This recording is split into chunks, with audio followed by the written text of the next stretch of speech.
नमस्कार, आप देख रहे हैं वीआईपी न्यूज और मैं हूं आपके साथ दीपिका राजपूत। आइए नजर डालते हैं आज की कुछ खास खबरों पर।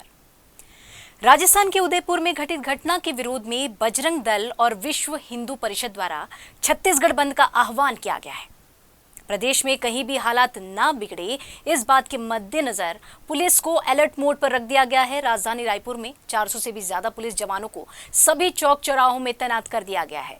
वहीं सभी जिलों के एसपी को अपने अपने इलाके में कानून व्यवस्था पर फोकस करने को भी कह दिया गया है। आपको हम ये भी बता दें कि इस बंद को सफल बनाने भाजपा ने भी अपना समर्थन दिया है। बीजेपी की कार्यकर्ता बाजारों, चौक चौराहों और बस स्टेशन परिसर में पहुंचकर बंद कराते नजर आ रहे हैं। साथ ही हम आपको ये भी बता दें कि चैम्बर ऑफ कॉमर्स ने भी इस बंद को अपना आंशिक समर्थन दिया है और सभी व्यापारियों से दोपहर 2 बजे तक प्रतिष्ठानें बंद रखने की अपील की गई है।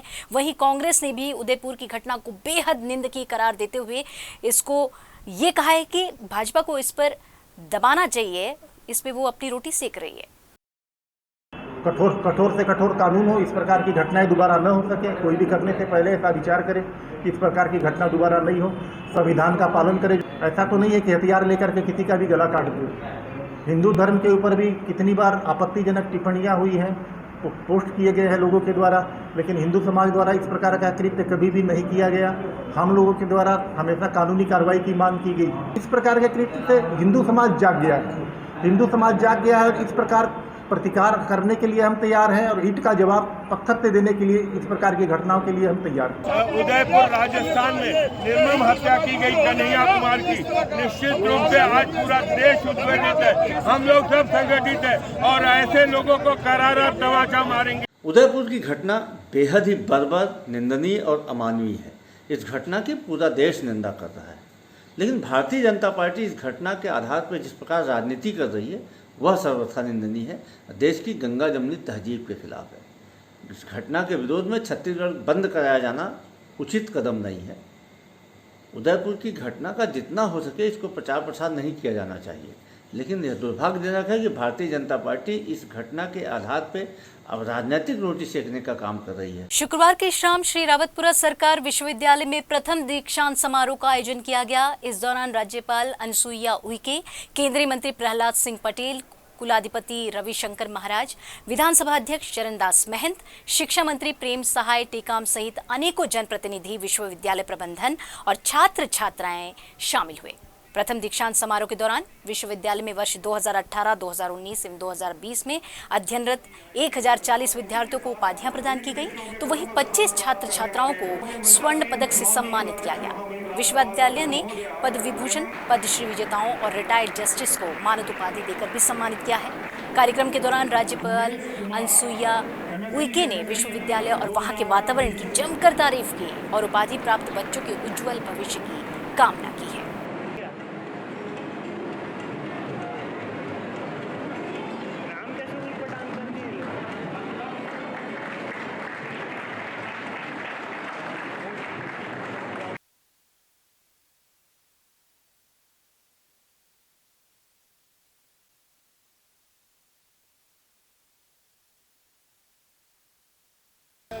सामाजिक जो रहता है,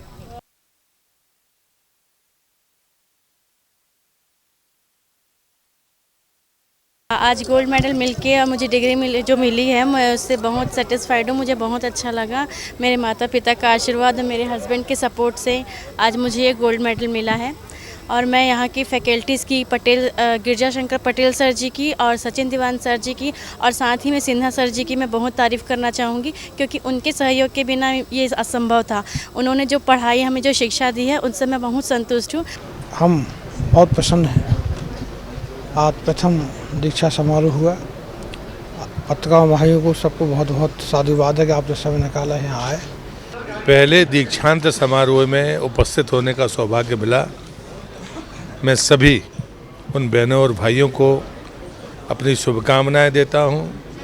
संदेश में यही कहूँगा कि लक्ष्य अपना बड़ा रखें और अगर लक्ष्य बड़ा है तो दूरी भी बड़ी होगी, तो तेज़ गति के साथ लक्षित होकर अपना संकल्प प्राप्त करें, यही शुभकामनाएं हैं। लेकिन आज का दिन जिन 4 महान लोगों को मानद उपाधि प्राप्त हुई है महामहिम राज्यपाल जी के द्वारा, तो मैं महामहिम राज्यपाल जी का हृदय से आभार व्यक्त करता हूँ और उन चारों महान लोगों के प्रति भी धन्यवाद ज्ञापित करता हूँ। आपने देखा ही होगा कि रावतपुरा सरकार जो यूनिवर्सिटी है वो सभी तरह की शिक्षा और सभी पाठ्यक्रमों को लागू करते हुए बच्चों को एक सामाजिक दृष्टि से भी और सांस्कृतिक और आध्यात्मिक दृष्टि से भी शिक्षा देने का ये कार्य कर रहा है। और आज बहुत सारे लोगों को डिग्रियां प्राप्त हुई है और करीब 23 के लगभग गोल्ड मेडल बच्चों को दिया गया है। तो इस अवसर पर मैं यही कहना चाहूँगी कि ऐसे बच्चे जिनको आज डिग्रियां प्राप्त हुई है, मेडल मिला है, उपाधि मिली है, वो आगे चलकर समाज और देश की सेवा करें। और इधर राष्ट्रपति उम्मीदवार यशवंत सिन्हा एक दिवसीय दौरे पर छत्तीसगढ़ पहुंचे। यहां एक निजी होटल में वे मीडिया से रूबरू हुए। उन्होंने केंद्र सरकार पर सरकारी एजेंसियों का दुरुपयोग करने का आरोप लगाया है। राष्ट्रपति चुनाव पर यशवंत सिन्हा ने ये कहा है कि देश को ऐसा राष्ट्रपति चाहिए जो अपने संविधान का पालन करे, मौन रहने वाला राष्ट्रपति नहीं चाहिए। साथ में हमारे प्रभारी छत्तीसगढ़ के आज केवल यशवंत सिन्हा जी प्रेस कॉन्फ्रेंस है और इसलिए इसमें मैं आपसे चर्चा करते रहता हूँ। कल परसों फिर हेलीपैड में आ जाइए, फिर बात कर लेंगे। और मुझे विश्वास है कि हमारी वह उम्मीद पूरी होगी।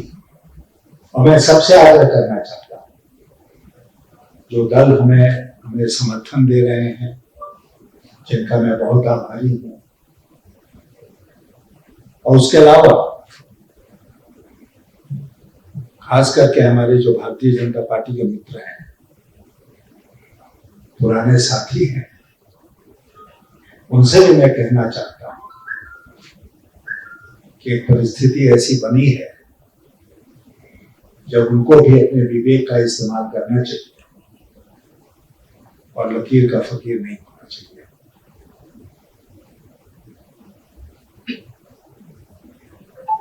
मैं ये निवेदन आपसे करना चाहता था कि मैं बहुत अपने को गौरवान्वित महसूस कर रहा हूं कि इतने सारे विपक्षी दलों ने मुझे अपना उम्मीदवार चुना है। मुख्य रूप से कांग्रेस पार्टी ने, और मैं आपको आश्वस्त करना चाहूंगा कि कोशिश करने में मैं कहीं कभी नहीं होने दूंगा।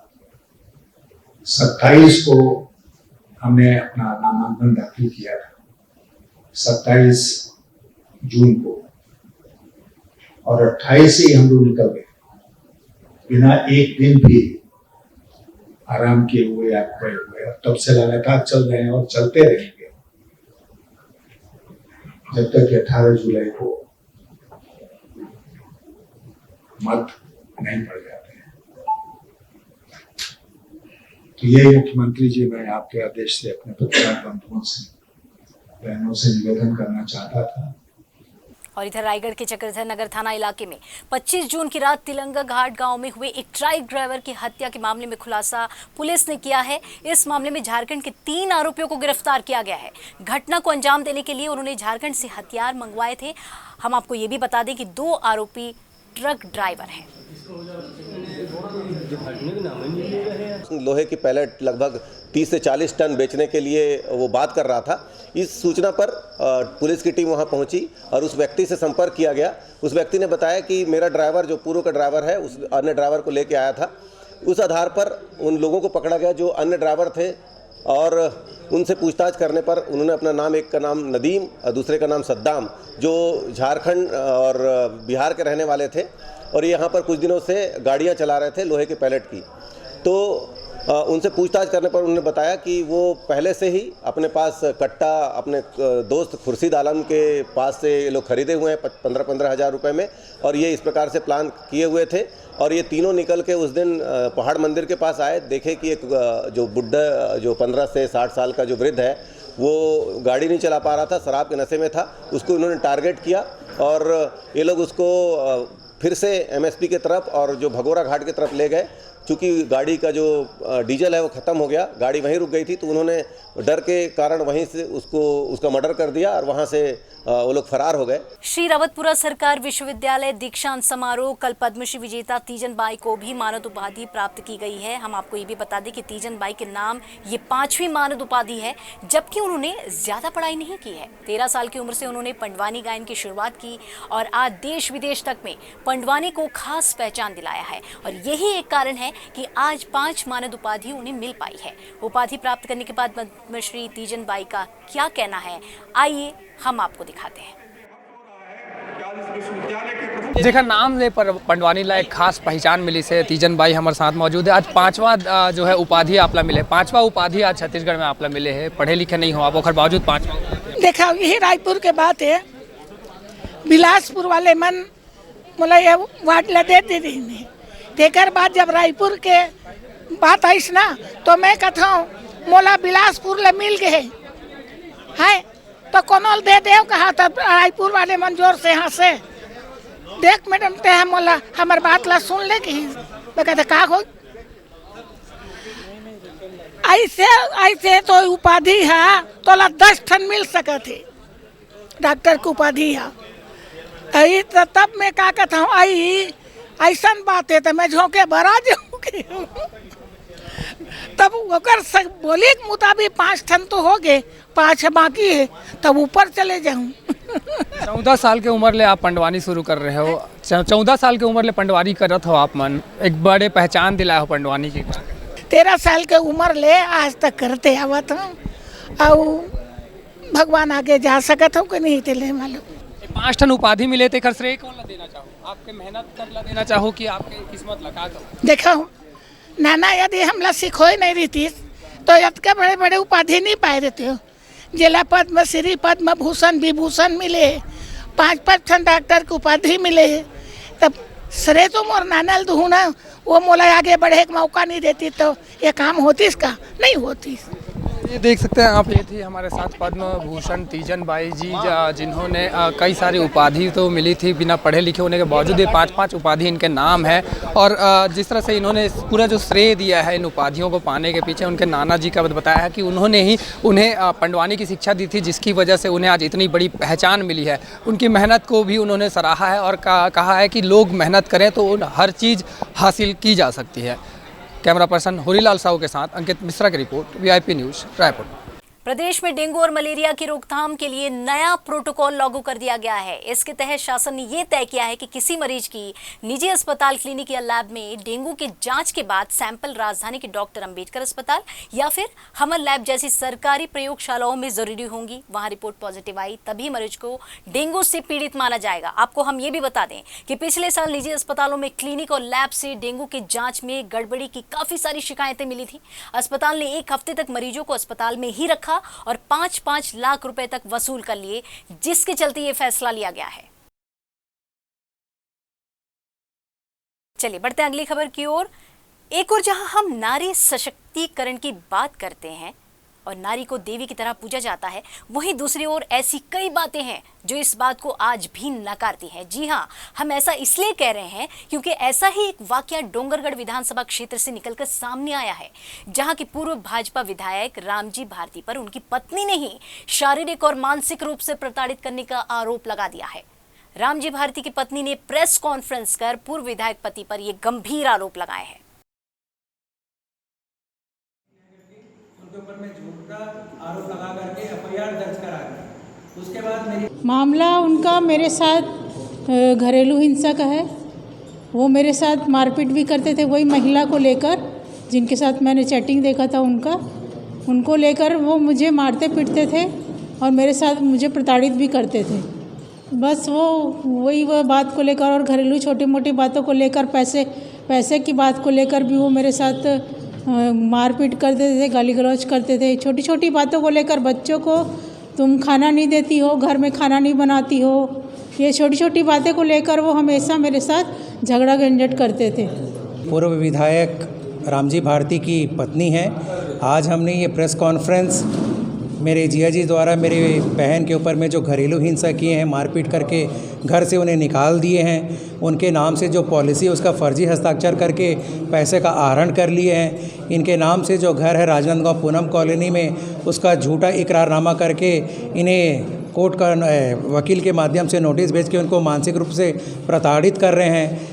इसके विषय में जो है हमने आज ये प्रेस कॉन्फ्रेंस रखा है। मेरी बहन जो है विगत 1 वर्ष से जो है उनके द्वारा जो इन्हें मानसिक प्रताड़ना दी गई है, इससे वो काफ़ी परेशान हैं। कई जगह में हमने उनके विरुद्ध कंप्लेंट किया हुआ है, जैसे एसपी कार्यालय में किए थे, सिटी कोतवाली में किए हुए थे, तो उस पीरियड में उनके विरुद्ध कोई कार्रवाई नहीं हुई और उसी पीरियड में उन्होंने कोर्ट में, फैमिली कोर्ट में 1 साइडेड डिवोर्स का लगा दिया और घरेलू हिंसा का मामला अभी 1 साल के बाद में उनके विरुद्ध जो है वो दर्ज हुआ है रायपुर में।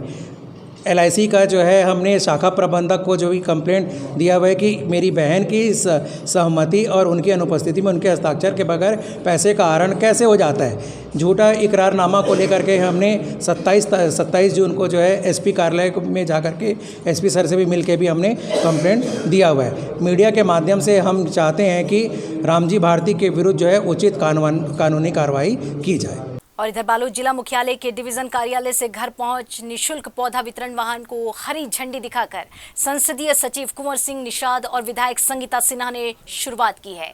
इस अभियान को तुहर पौधा तुहर द्वार नाम दिया गया है। इस अभियान के तहत लोगों को घर बैठे फलदार एवं वृक्षदार पौधे मिलेंगे। साथ ही हाट बाजारों में भी स्टॉल लगाकर वन विभाग निःशुल्क पौधे वितरित करेंगे। बीच में हुआ ये था कि पेड़ पौधे बहुत कटिंग होता था और इस बार हमारे माननीय भूपेश बघेल जी के आदेशानुसार, उनके प्रोत्साहनानुसार हम लोग ये सब कार्य चल रहा है। पिछले बार भी ये कार्यक्रम चला था। इस तरीके से हमारे यहाँ जो पंचायत क्षेत्र में देखा जाए तो रोड के किनारे किनारे सभी जगह पौधे का वृक्षारोपण किया गया। पिछले बार जितने किए गए वो तो वृक्षारोपण को हम लोग विशेष ध्यान दिए थे कि वो जिंदा रहे, क्योंकि अगर हम 100 पौधा वहाँ पे बोते हैं तो वो करीब 5-6 ऐसा ही बचता है। लेकिन इस बार संरक्षण पे ध्यान दिया गया है। इस बार बहुत अच्छे से फिर से पौधारोपण किया गया है। इसके लिए मैं पूरे विभाग को बहुत बहुत बधाई देती हूँ, माननीय भूपेश बघेल जी को और हमारे वन मंत्री अकबर जी को बहुत बहुत बधाई। छत्तीसगढ़ सरकार की महत्वाकांक्षी योजना है कि पर्यावरण संतुलन कैसे करना, और निश्चित ही इस पर एक कारगर उपाय सरकार के द्वारा चलाया जा रहा है और छत्तीसगढ़ शासन के वन विभाग के अधिकारी कर्मचारी के द्वारा कि तुहर पौधा तुहर द्वार के माध्यम से, चाहे वो नगरीय निकाय क्षेत्र में हो या फिर ग्रामीण क्षेत्र में हो, पर्यावरण को संतुलित करने के लिए जो जिस प्रकार से जितने भी वृक्ष हैं जिनसे हमको फल भी मिलता है, छाया भी मिलता है, इनके माध्यम से आज ये निःशुल्क पौध वितरण का कार्यक्रम को शुरुआत किया। सरगुजा जिले के कोनसा गांव के परसारापारा मोहल्ले की प्राथमिक शाला कई वर्षों से जर्जर अवस्था में है, जिससे सभी विद्यार्थियों को पंचायत भवन में बैठकर पढ़ने को मजबूर होना पड़ रहा है। हालात अब ऐसे हैं कि प्राथमिक शाला की जो भवन है वो काफ़ी दरारें आ चुकी हैं और कोई भी अप्रिय घटना कभी भी हो सकती है। और अधिकारियों से इस बारे में बात की गई तो अधिकारियों के द्वारा इस पर कोई ध्यान नहीं दिया जा रहा है, जिसको लेकर ग्रामीण रोष में है।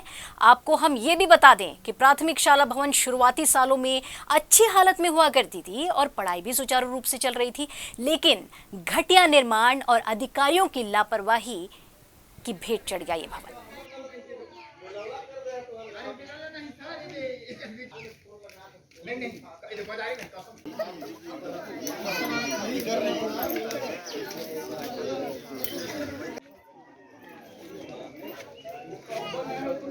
बिगड़ गया उसके बारे में बोलिए कि बनना चाहिए दूसरा। जानकारी के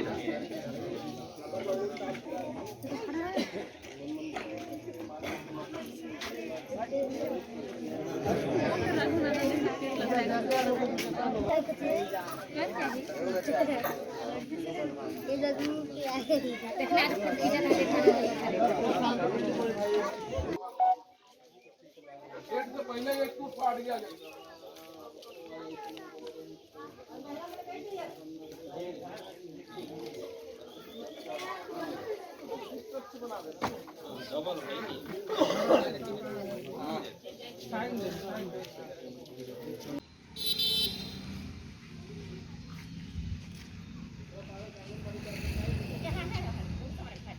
हमन एक से इकट्ठा हुए हैं कि स्कूल है कोसंगा के, यहाँ के छोटे छोटे लड़का मन 2 किलोमीटर पढ़े जाते हैं। हमन दुर्घटना के भी समस्या रहे, गाड़ी घोड़ा कट आत रहे और यहाँ पर ज़्यादा सुविधा रही। इसके लड़का यहाँ पर दिखे स्कूल रही तो कोई डर नहीं है और स्कूल पूरा टूट चुकी से पूरा धसके वाला है। लड़का कभी भी दुर्घटना हो सकता है, कभी भी गिर जाए, कोई चीज़ नहीं है। ऊपर से हमन चाहते हैं कि स्कूल बनवाएगा, यह पूरा गिरा के फिर से नया स्कूल बनना चाहिए। लगभग 2-3 साल बढ़िया रहा स्कूल, जिसके बाद हम लोग 2016-17 में इसको जर्जर भवन को बनवाने हेतु मतलब हम लोग बहुत आवेदन दिए 2-3 जगह। एक तो शिक्षा विभाग को दिए और जन समाधान शिविर लगा था चांदों में, कुसू में, वहाँ भी दिए थे और अरगोती में भी दिए थे। तो अभी तक यहाँ न शिक्षा विभाग आया न प्रशासन ने किसी प्रकार का यहाँ का जो स्कूल जर्जर हुआ है उसके बारे में किसी प्रकार का मतलब सूचना नहीं दी है। मांगे पूरी नहीं होगी तो चक्का जाम हड़ताल किया जाएगा। हमारे सरगुजा ज़िले में जितने भी ऐसे स्कूल हैं जिनकी स्थिति थोड़ी ठीक नहीं है या फिर जर्जर है, उसके संबंध में हमने ज़िला पंचायत से कुछ राशि जारी की है उनके मरम्मत के लिए। इन केस अगर ये स्कूल उसमें नहीं पड़ता है तो इसकी सूची हम डीओ साहब से शेयर कर देंगे, तो इसको रिपेयर करवाने के लिए क्या उचित कार्रवाई हो सकती है वो उसमें करें। और इधर पखंजूर के चांदीपुर गांव के पीवी 28 में एक व्यक्ति ने चरित्र पर संदेह करते हुए कुल्हाड़ी मारकर अपनी पत्नी की ही हत्या कर दी। जी हां, घटना को अंजाम देकर आरोपी फरार हो गया है, जिसकी तलाश में पुलिस लगी हुई है।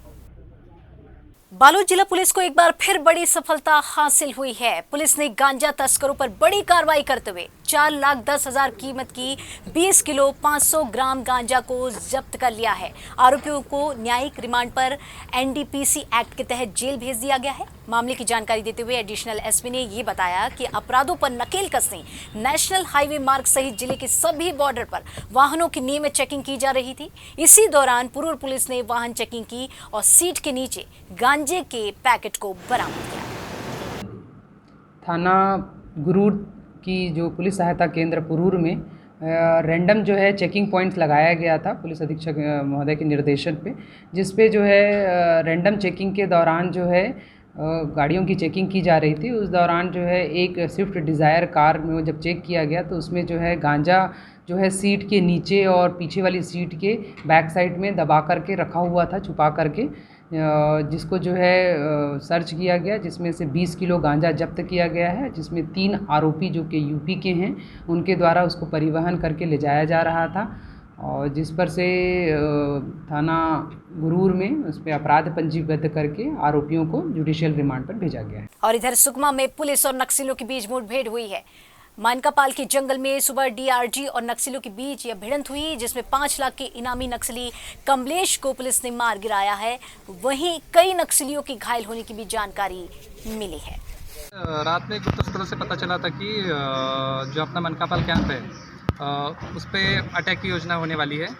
तो मनकापाल एरिया में बोरापारा के पहाड़ियों में नक्सली इकट्ठा हो सकते हैं। तो 10-15 नक्सलियों का गुट इकट्ठा होने की सूचना थी। उसके बाद उसके इस सोर्स के अनुसार हमने रात में 4 बजे हमारी पार्टी निकाली, जिसमें पुष्पाल डीआरजी का समावेश था और गाजरास थाने का बल और मनकापाल कैंप में जो बल लगा हुआ था वो बल हमने बाहर निकाला।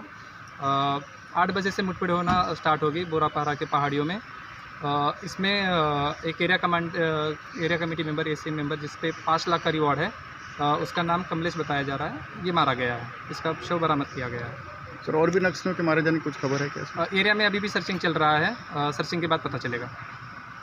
अब बढ़ते हैं कोरोना की खबर की ओर। तो कोरोना छत्तीसगढ़ में इन दिनों फिर से पैर पसार रहा है। एक बार फिर कोरोना के मामले तेजी से बढ़ते जा रहे हैं। शुक्रवार को 24 घंटे के भीतर प्रदेश में कुल 129 कोरोना पॉजिटिव मिले हैं। कोरोना संक्रमण के चलते एक व्यक्ति की मौत भी हो गई है। राजधानी रायपुर में 35 संक्रमितों की पुष्टि हुई है। बता दें कि शुक्रवार को प्रदेश भर में 12,581 सैंपलों की जाँच की गई थी, जिसमें से 129 पॉजिटिव मरीज मिले हैं।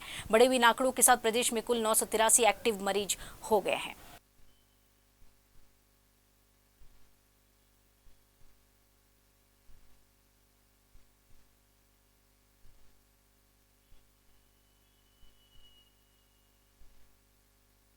तो फिलहाल आज के लिए इतना ही। मुझे दीजिए इजाजत और आप देखते रहिए वीआईपी न्यूज़। नमस्कार।